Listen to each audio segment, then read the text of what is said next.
Hi, everyone. This is Brian Lisenby with Lisenby Immigration Law, and I want to talk to everyone today about the National Interest Waiver, EB-2 I-140 filing. Now, for many of you, permanent immigration solutions are highly desirable. Everyone's looking for these. People are desperate to find a way to remain and live and be able to work in the United States on a long-term basis.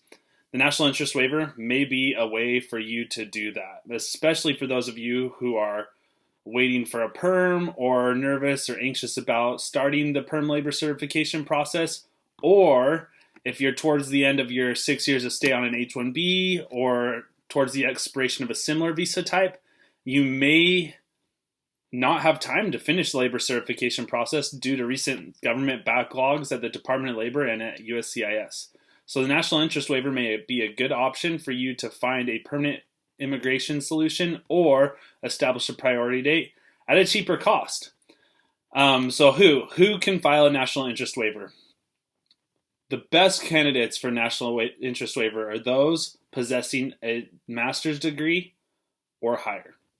If you have a master's degree, I think it's highly worth your time to evaluate your ability to file a National Interest Waiver. And the great news is you personally can petition yourself for a National Interest Waiver. You don't have to have an employer sponsor you for National Interest Waiver petition. Now, you can have your employer sponsor you for that petition, but it's one of those petitions that either you can self-sponsor or an employer can pay for that filing.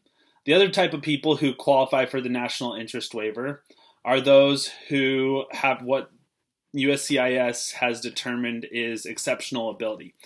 Basically, what exceptional ability is when somebody meets three of the following criteria. So you can have an official academic record showing a degree certificate or related showing education related to the area of exceptional ability, letters from current or former employers establishing that you have worked in the industry of the proposed endeavor for 10 years, you have a license to practice the profession or certification, you have commanded a salary that is high and demonstrates exceptional ability, you have membership in professional associations, you have recognized achievements and significant contributions to peers, government entities, professional or business organizations, or comparable evidence or eligibility. Now, many of these criteria can be established because of things you've already accomplished, or you can do things now to establish those criteria. And it's worth taking the time to meet with an attorney or someone else who can establish your ability to meet those different criteria. Now, in addition to either having an advanced degree, meaning a master's degree or higher, and meeting the three of those criteria that were mentioned, you have to also prove three criteria. And these three criteria are essential to every National Interest Waiver petition. One, that the proposed endeavor that you're embarking on has substantial merit and is of national importance. That you are well positioned to advance your particular endeavor, and that on balance, it would be beneficial to the United States to waive the perm labor certification process. Now, in my experience, a lot of people with a master's degree qualify or could potentially qualify for the National Interest Waiver. Now, like with all USCIS petitions, the National Interest Waiver is subject to adjudicator review, and so it's a subjective review. There is a chance of RFE, notice of intent to deny, or denial, and that is a risk people are going to take with all their petitions. And with a petition like a National Interest Waiver that's more subjective, like an EB-1A or EB-1B I-140, you're looking at a higher level of scrutiny.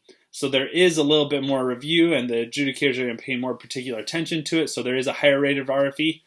But in my experience, a lot of people qualify for this benefit, especially those possessing STEM degrees. And recently, the Biden administration has issued additional STEM guidance that basically tells you that if you possess a STEM degree that is a master's degree or higher, that you have a higher degree or likelihood of success in filing these types of petitions. My suggestion is get your National Interest Waiver eligibility evaluated ASAP. And if you don't feel comfortable evaluating your national interest waiver eligibility yourself, you can reach out to an attorney. So please do that. We really hope that people can get their green card if that's something they want to do and if they have immigrant intent. And this is a great option to do that. Thank you all, and have a nice day.